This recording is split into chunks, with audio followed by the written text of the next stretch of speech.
ng ating vlogs, Badong Aratilis po. Pag-uusapan natin ngayon, ito po, no? Parang alam nyo po, yung mga kalaban ni Antikle, ni BP Sara, parang ano, no? Napupunan nyo ba? Lahat po ng mga nagdideklara na sila kalaban ng Mo Duterte, parang hindi nila nakakaya yung pressure, no, sa mga utak nila. Nagsisibigayan, no?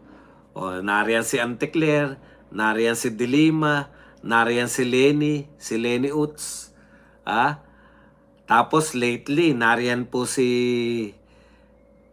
parang may sapaw din yung ano, no, yung Lovely. Si Antecler, talagang ang hirap yatang banggain ni BP Sara, no? Lahat po ng galit na galit kay BP Sara, parang may mga sapaw lahat. Parang si BP Sara taga ano nakukuha niya po yung may mga sapaw at bumibigay. Kung alanganin ka pa nung nagsimula kang umatake kay BP Sara, kasi ang hirap po ipaliwanag eh. No, paano niyo po ipapaliwanag sa sarili ninyo na inaaraw-araw niyo ng banatan tapos napaka-popular pa rin. Talagang bibigay po yung ano yung mga kapirasitong utak nila eh. Di po ba? O yan, si Lovely. Natutuklasan natin unti-unti, parang may sapaw din. Ngayon po, ang latest na bumibigay, si Luis Tru. Inaraw-araw ni Luis Tru ang atake kay BP Sara. Parang siya po yung bumibigay, sa totoo lang po. Tingnan nyo to, yung sinasabi niya ngayon na impeachment trial daw po. Yung impeachment daw po ang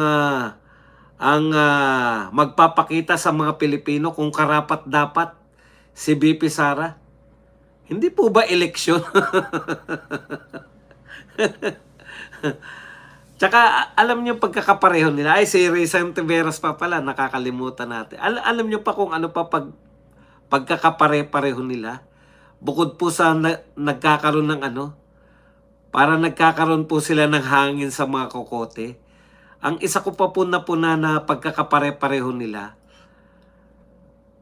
pare-pareho silang medyo may kahinaan. Hindi naman mga kagalingan, pero ang tataas ng tingin nila sa sarili nila. Napunan nyo ba?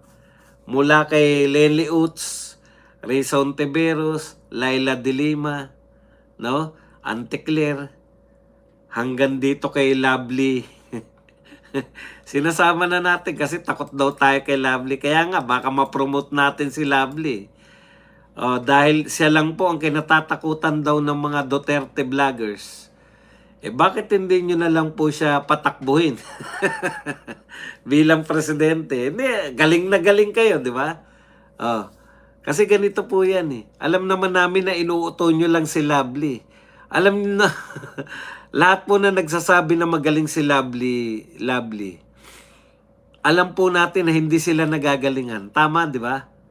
Nang uuto lang sila. Sige nga, kung talagang magaling si Lovely, bakit hindi nyo hikayatin yung mga leader ng loyalista, leader ng mga dilawan at kakamping, na si Lovely na lang ang inyong ang inyong presidentiable, kung talagang nagagalingan kayo. Kasi kami, nagagalingan kami kay BP Sara at siya ang aming panlaban bilang presidente. Naniniwala kami sa sinasabi namin. Pag nagagalingan kami kay BP Sara. So sa madaling salita, gusto namin siyang leader. Gusto namin siya yung presidente namin sa 2028. Kayo, nagagalingan kayo kay Lovely, di gawin yung presidential bet. Hindi po pwede. Di ba? Inuuto lang namin si Lovely. Di ba? Kasi po kami hindi nakikipag-utuan eh. Nagagalingan kami kay BP Sara. Nagagalingan kami kay Marcoleta. Kung silang dalawa magtatambal, goods kami dyan. Nagagalingan kami sa mga kandidato ng Duterte. Yung mga naiwan dito po sa Duterte. May 7 na iwan dyan, plus si Robin Padilla, pang 8. O may 4 pang pwedeng idagdag. Ibig sabihin nung naiwan, sila Pastor Quebuloy, si Rodriguez, si Hinlo. Meron pa yung taga ano eh. Si, kung gusto pang tumakbo ni Epe Salvador. Yan sila lahat. Si Robin Padilla. Sino pa ba hindi natin nabanggit? Si Jimmy Bondok. Nagagalingan tayo sa kanila kaya natin sila pinatatakbo.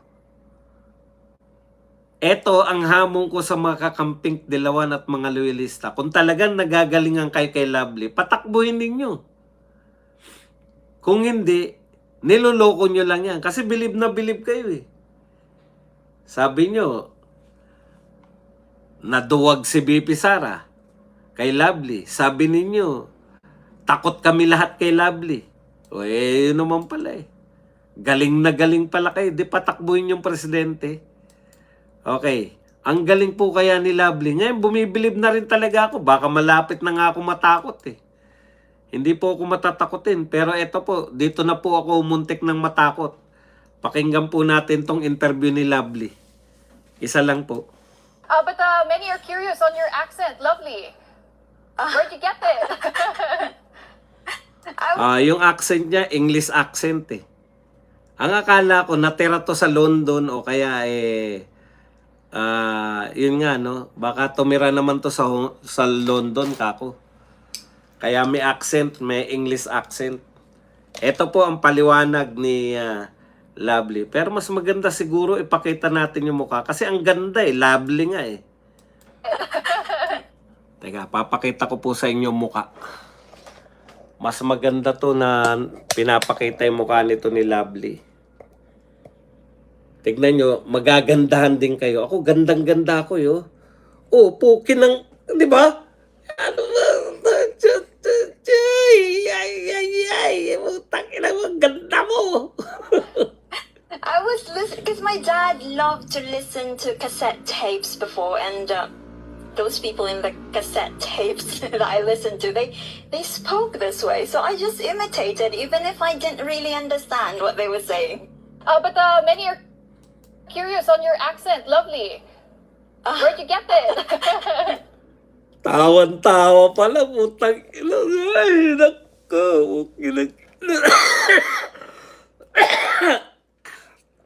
Tawa pa lang.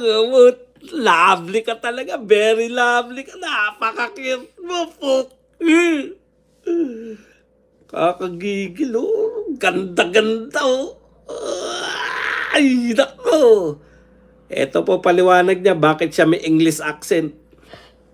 I was listening because my dad loved to listen to cassette tapes before, and Because my dad loved to listen to cassette tape before. English accent. those people in the cassette tapes that I listened to, they spoke this way, so I just imitated, even if I didn't really understand what they were saying. Yes! Ganda! Pero mas maganda to. Bakit hindi ka sumikat, Iha? Sino ka? Sino siya? Sandra Jen. Okay. Di ba may mga sapaw po sila? Lahat po nang umatake kay BP Sara, nagkakasapaw po, no? Napunan nyo ba? Ayan po talaga eh. Eto po, tignan nyo to si Luis to. Dati matinuto eh. Ha? Dati, okay na po yan ha. Okay na po kami nung naggupit sa akin. Ganyan na po talaga ang aking noo. Malaki na po talaga. Tsaka ayoko na po nung nagaganon. Ito talagang hati ng ulo ko eh. Sa gitna talaga. Ayoko na po magpapogi. Tama na yan. Kung ano na lang itsura ko talaga. Yan na po talaga itsura ko. Okay.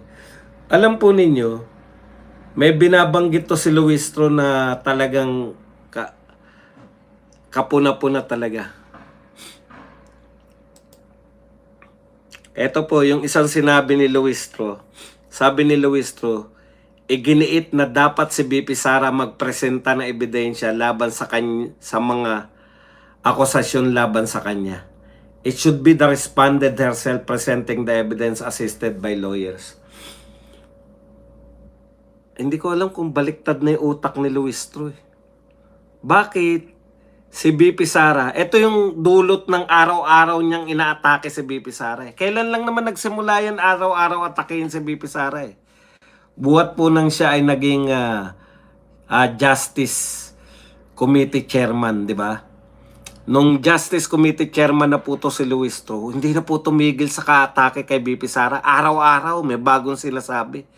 Ngayon na naman, hindi, naaaning, nagkakaroon po na, sa utak po nila, kasi tinitignan po nila, bakit popular pa rin? Di ba? O ngayon, naaaning po sila, nawawala po sa hulog lahat.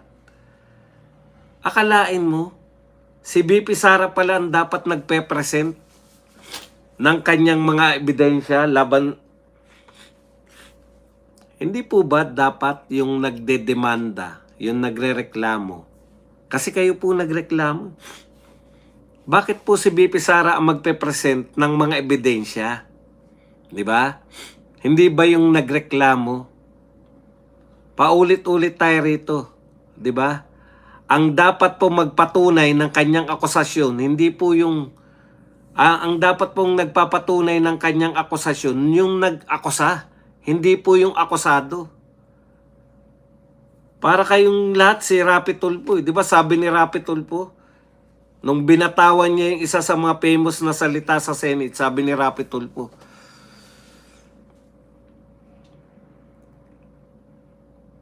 ano na nga yung sinabi ni Tulfo? Sabi ni Rapi Tulfo sa isang pagdinig, si ano yun eh, ang kasagutan niya si General, yung dating AFP Chief of Staff ni Tatay Digong, na pinamahala niya sa pagbili ng bakuna. Ano nang ang pangalan nun? Na ngayon tao pa rin ni Marcos. O, di ba ang sabi ni Rapi Tulfo? Patunayan nyo po na hindi kayo korap. Kasi kung hindi nyo mapapatunayan na si Galvez, di ba? Sinabi ni Rapi Tulfo, General Galvez, patunayan nyo po na hindi kayo korap. Puta, ikaw ang nag-aakusa kay General Galvez, siya magpapatunay na hindi siya korap. Ito naman si Luistro. Dapat daw si BP Sara magpresenta ng ebidensya. Hindi, si Galvez po yun. Kaya galit na galit si Galvez dun dahil sinabihan silang korap eh. Para daw hindi masabihan na korap, patunayan daw ni Galvez na hindi siya korap. Eh kung ikaw po ang nag-aakusa, ikaw ang magpapatunay. Katulad po nito, nauulit na naman to kay Luistro. Akala ko pa naman magaling tong Luistro. Pero sa kaatake nila kay BP Sara, nabawasan na po ng mga tornilyo yung utak. No? Imagine niyo, sabihin niya kay BP Sara na dapat si BP Sara magpresenta ng ebidensya. Eh kung wala pong ipepresenta si BP Sara, wala rin kayong ipepresenta. O di ibig sabihin, hindi nyo po napatunayan na si BP Sara ay nakagawa ng kasalanan. So kung hindi nyo po napatunayan, dapat lang na mabsuelto si BP Sara. Hindi po the other way around. Na kinakailangan maglabas ng ebidensya si BP Sara para po sabihin na wala siyang kasalanan. Kahit po walang ilabas, kayo po ang maglalabas ng ebidensya na may kasalanan si BP Sara. Di po ba? Kaya wala na sa hulog eh. O ikalawa, pinagbabantaan ni Luistro yung mga bangko. Opo, live to, isitan recto. Pinagbabantaan ni Luistro yung mga bangko na pag hindi raw sila tumalima sa sabpina, alam po ninyo, pag sila po tumalima, pwede po silang idemanda ni BP Sara. Malinaw po. Ayon po sa pag-intindi natin sa batas at marami na pong abogadong gantong pag-intindi.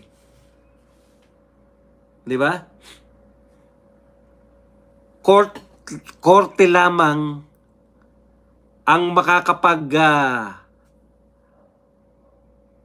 korte lamang po yung makakapag-utos sa bangko na maglabas ng mga bank account kung wala pong pahintulot yung may-ari ng bank account. Korte lang po yung pwedeng mag-utos sa bangko. Hindi po si Luistro. Naggagaling-galingan na to si Luistro na pinagbabantaan yung mga bangko. Kung hindi raw susunod yung mga bangko, isasabi na. Binibigyan mo lang, alam nyo kayo, sabi kayo na sabi na si BP Sara, sinasangkalan yung paglapit sa Supreme Court. Binibigyan nyo ng tsansa si BP Sara eh. Di ba? Ang dali lang naman po, sabi nyo, sufficient in form and substance. Sufficient na eh. Bakit po kayo manghihingi ng ebidensya sa bangko? Hindi po magandang practice yan. Yung mga taga-bangko, pwede silang illegal ng may-ari ng bank account. Kinakailangan po nila court order, hindi ka naman korte. Yung sinasabi po na gagamitin sa impeachment, hindi yan yung sinasabing impeachment. Yung kay Rowena Guanzon. Yung sinasabing impeachment process, yun doon na po. Kasi eto preliminaries pa lang kayo eh. Hindi pa po yan impeachment. Hindi pa po yan impeachment court. Ikaw lang ang nagdeklara ng mini trial. Meron bang mini trial? Ano yun? May mini trial kaya dahil may big trial? Yung pagbabanta mo sa mga sa mga bangko, mali yan. Para ka lang makakuha ng ebidensya, pagbabantaan mo sila. Hindi ka naman korte. Justice Committee lang kayo. Anong palagay nyo sa inyo? Sabi nyo, yung reklamo kay BP Sara, sufficient in form and substance. Alam nyo ba yung ibig sabihin ng sufficient? Sapat. May sapat na sustansya. Sabi ng Supreme Court, yung reklamo pa lang, dapat may nakasama ng ebidensya. Papayagan ba na Supreme Court? O ngayon, sasabihin nyo, uunahan nyo si BP Sara na dapat hindi lumalapit sa Supreme Court. Nagsalita na si Redon kanina na dapat, handa raw sila pag lumapit si BP Sara sa Supreme Court. Alam mo, Luistro, hindi ko alam, nagmamadali ka eh. Isa pa. Bakit wala sa timing yung mga ginagawa nyo? Crisis ngayon eh. Buong mundo. Ha? Anin ko lang yung sinabi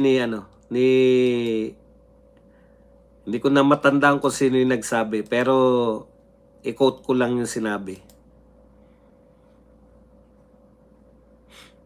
Ito po ay si Rowena Guanzon pala nagsabi nito. Buong mundo nakatutok sa oil crisis.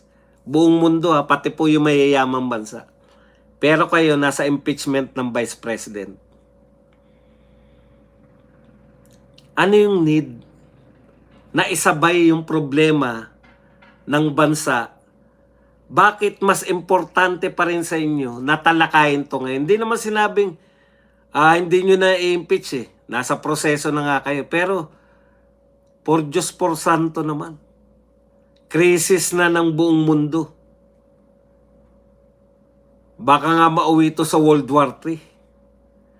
Krisis na yung buong mundo sa langis. Inuunan nyo pa rin impeachment at inaalaw to ng presidente ng Pilipinas. Walang pake. Okay lang sa kanya. Alam mo, Mr. President, salita ka ng salita na tulungan nyo kami. Magtulungan tayo. Pucha, ang dami mong gustong ipagawa sa tao. Sabi mo, magtipid ang mga mamamayang Pilipino. Sabi mo, makipagtulungan. Sabi ng mga tauhan mo, baguhin yung, ano yung sabi niya, no? Mas maganda yung sinabi mo mismo nila eh. May sinabi rito yung Secretary Sigarin. Okay. Ang sabi ni Garin, baguhin daw natin yung ugali. Ugali ba? Hindi ugali. Teka lang. Maganda yung salita mismo nila. Sabi mo, makipagtulungan sa gobyerno ang lahat. Sabi mo, magkaisa tayo. Ayan, si Claire Castro, nananawagan ng unity. Sabi nyo, magtulungan tayo. Pero ang pinakamalupit na panawagan ng lahat, ito, kailangan magbago ng lifestyle. Magbago ng lifestyle, di ba? Gusto nyo lahat magsakripisyo, Mr. President. Magsakripisyo muna tayo, maging matipid tayo sa lahat para makayanan natin tong crisis na to. Pero, tuloy-tuloy lang, hayaan mo lang yung mga congressman, tuloy-tuloy lang yung pag-uusig kay BP Sara. Ano man ang crisis, tuloy nyo pa rin yan. Ganun yung pinahiwatig mo. Tuloy pa rin na ma-eliminate yung kalaban namin sa politika. Tuloy pa rin namin. Kayo lahat magbago kayo para sa bansa. Pero kaming mga kalaban ni Duterte, kaming mga kalaban ng mga Duterte, tuloy pa rin kami sa panunutil sa mga Duterte. Ang sama po eh. Mr. President, napakasama po. Napakasama pong pakinggan kayo na nakikiusap na magbago ng lifestyle, magtipid, makisama, iwasan na yung mga bagay-bagay. Magkaisa tayo para malabanan to. Gandang pakinggan. Ano naman yung sakripisyo nyo, Mr. President? Di nyo ba kayang sabihan yung mga tauhan ninyo na tigil muna natin? Itigil muna natin tong impeachment? Nananawagan kayo ng pagkakaisa. Etong impeachment na tong numero 1 gumigiba sa ating lahat ng Pilipino. Di nyo ba naintindihan niya, Mr. President? Claire Castro nananawagan ng unity. Eto, basahin ko yung sinasabi ha. Claire Castro nananawagan ng unity. Sa panahon ngayon, ang kailangan natin ay pagkakaisa at pagtutulungan. Alam po ni BBM ang hinaing nating lahat dahil sa dulot na sigalot sa Middle East. Hindi natin gusto ito. Hindi ito kasalanan ng Pangulo at ng gobyerno. Bagamat tutol po kami, okay naman sa amin. No? Okay naman sana sa amin. Panahon ng crisis ngayon. Nangangailangan po magkaisa tayo lahat. Hindi natin to pare-parehong gusto. Hindi gusto yan ng Marcos, hindi rin gusto ng mga tao yung crisis na yan. Okay po sa amin yan. Magkaisa tayo lahat. Tigil muna natin. Ang problema ninyo, niyayakag nyo kaming makipagkaisa sa inyo, pero kayo naman sa gobyerno, wala na kayong ginawa kundi biyakin yung Pilipinas. Numero 1 pong dahilan ng pagkakawatak-watak natin, yung impeachment nyo kay BP Sara. Alam mo, Mr. President, kung sinasabayan mo rin yan na pinakikiusapan ko tong House of Representatives, nakikiusap kami sa lahat ng tao, mapa-oposisyon man kayo, mapa-gobyerno, magkaisa na tayo muna habang may krisis, tsaka na ulit tayo magbabag. Yun yung gusto mong ipahiwatig sa amin eh. Huwag muna tayo mag-away-away. Puta, huwag tayo mag-away-away. Pero lahat ng tauhan mo nakapokus na lahat sa ano? Ha? Nakapokus lahat ang tauhan mo sa impeachment ni BP Sara. Paano magkakaisa yung mga Pilipino, Mr. President?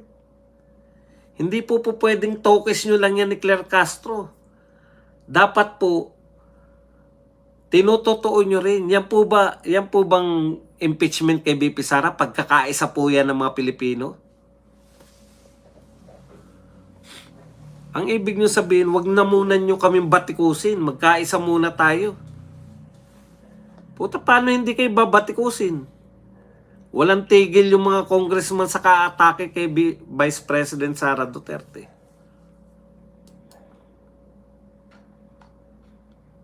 Wala kayong tigil sa pagpapa-impeach kay BP Sara. Hindi naman kami natatakot sa impeachment eh. Kaya lang yung mga pinagagawa nyo, panay kasotelan eh.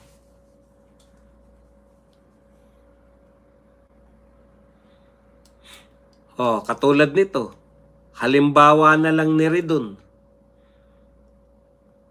Yung salin ni BP Sara na nadagdagan daw, dating 18 million, naging 88. Ito nga, naging billion yung kay Martin Romualdez, pero dehin boki kayo. Kitang-kita po yung diferensya eh. Pagkakampi ninyo, wag natin masyadong tirahin yan. Kakampi natin yan eh. Okay, balik tayo rito kay Luistro. Alam nyo, si Luistro, sinasabi ko nga, no? Unti-unti na nagkakaroon ng sapaw sa utak. Ito po sinabi ni Luistro. Impeachment case will show if BP Duterte is fit to be president. Talaga? Nakita niyo po yung ano nila? Yung ugali pa nilang lahat? Bukod sa nalalantad yung may sapaw sila sa utak, isa pa po nalalantad. Pare-pareho po silang megalomania.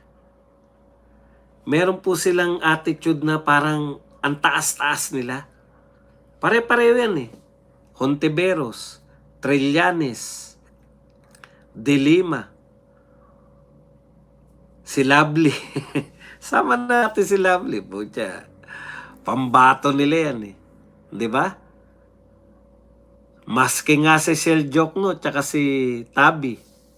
Maski si Father Flavi. Lahat po ng umatake. Meron po silang megalomania, no?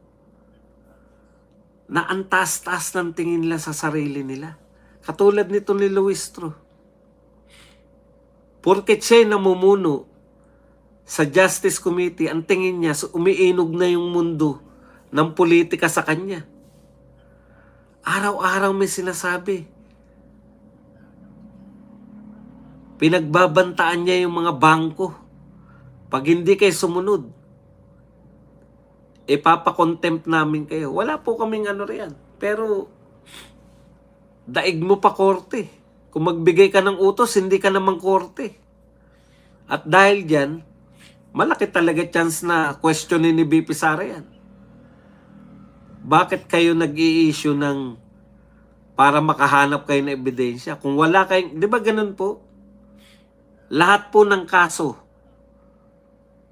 mga pangkaraniwang kaso, paano po na-dismiss? Wala kang ebidensya, dismiss ang kaso. Ito po, hindi to simpleng kaso. Binoto ng 32 million. Yung mga simpleng kaso, pinagbintangan ka na magnanakaw, walang ebidensya na nagnakaw ka, dismiss ang kaso agad. Ito po, pinagbibintangan yung magnanakaw, binoto ng 32 million na tao. Gusto nyong tanggalin sa pwesto, kahit binoto siya ng 32 million, wala naman kayong ebidensya na nagpapatunay na nagnakaw siya. Meron, sabi nila. Meron kaming ebidensya, kukunin pa lang namin sa bangko. Meron kaming ebidensya, kukunin pa lang namin sa COA. Meron kaming ebidensya, kukunin pa lang. Putang na. Hindi nyo ebidensya yan.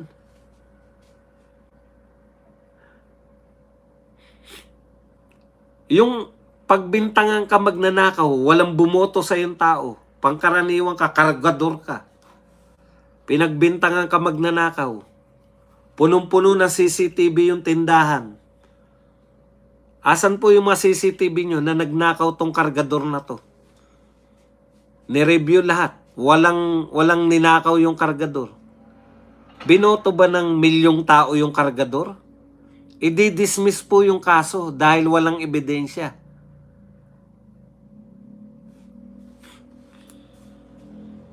Eto po, binoto ng 32 tao, 32 million. Ang kaparusahan dito sa kaso nila, tatanggalin ka sa pwesto kahit binoto ka ng 32 million. May ebidensya ba? Aba, wala nga kaming ebidensya pa dahil ayaw magsalita ni BP Sara eh. Dapat si BP Sara magpo-provide ng ebidensya. Putang ina nyo.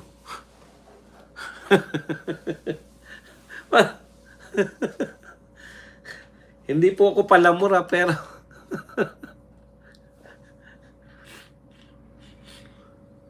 plunder. Magkano po ninakaw? Paano nyo po nasabi na ninakaw? Ano po binili niya? Ano po patunay na napunta sa kanya yung perang sinasabi nyong ninakaw?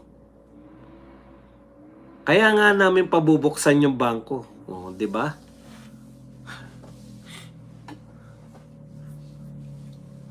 Kasi po, yung hindi nga binoto pag walang ebidensya, dismiss ang kaso.